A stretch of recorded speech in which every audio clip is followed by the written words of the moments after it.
Students, आज हम लोग बायो सावर्ट लॉ पढ़ेंगे। इससे पहले ऑयस्टेड एक्सपेरिमेंट पढ़ाया गया जिसमें ये बताया गया कि मूविंग चार्ज किसी भी पॉइंट पर मैग्नेटिक फील्ड प्रोड्यूस करते हैं, लेकिन कितनी मैग्नेटिक फील्ड प्रोड्यूस करते हैं ये हमको नहीं बताया गया।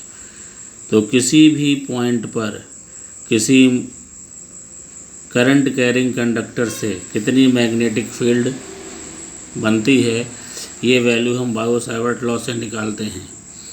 इसमें करंट एलिमेंट को समझना ज़रूरी है। करंट एलिमेंट क्या होता है? A current element is a vector quantity whose magnitude is equal to the product of current and length of the small element having the direction of flow of current.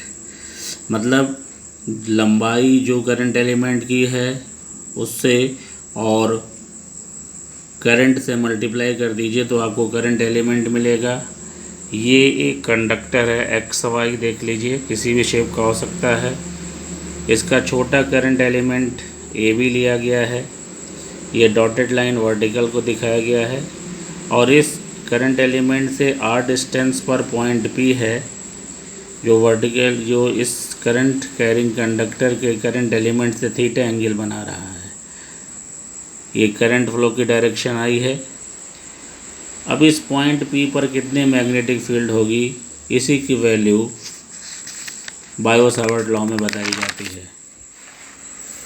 ये जो dB मतलब होता है small magnetic field, ये जो small magnetic field है ये directly proportional to length of current element, directly proportional to current, directly proportional to sine theta, यानी angle between current element and displacement vector, and inversely proportional to the square of the distance.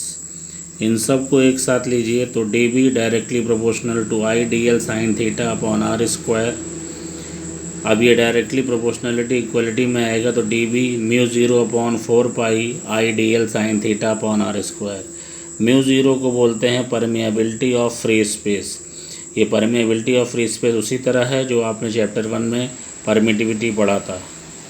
Permeability of a medium or substance, यानी किसी medium की या किसी substance की permeability is the capacity of the medium or substance to have magnetization in the presence of magnetic field.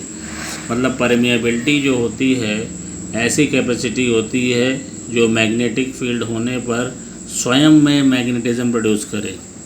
ये constant होता है mu zero upon 4 पाई, इसकी वैल्यू 10⁻⁷ है। अब बायो सावर्ट लॉ को वेक्टर फॉर्म में पढ़ते हैं तो mu zero upon 4 pi I D L cross R cap upon R square. R cap एक यूनिट वेक्टर है जिसे लिख सकते हैं vector upon magnitude of vector. R cap की वैल्यू यहाँ रखेंगे तो ये dB equal to mu zero upon 4 pi I D L cross R upon R square into R.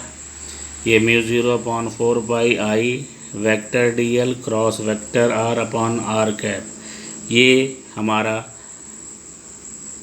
ये Biot Savart law vector form में है। मैग्नेटिक फील्ड की SI unit tesla होती है, बहुत इंपॉर्टेंट चीज़ है। और सीजीएस सिस्टम में यूनिट होती है गॉस,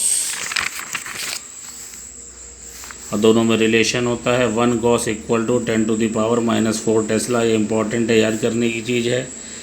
यूनिट ऑफ परमिएबिलिटी, अब इस फार्मूले का यूज़ करेंगे dB mu zero upon 4 pi I D L sine theta upon R square. यहाँ से म्यू ज़ीरो हुआ dB 4 pi R square upon I D L sine theta.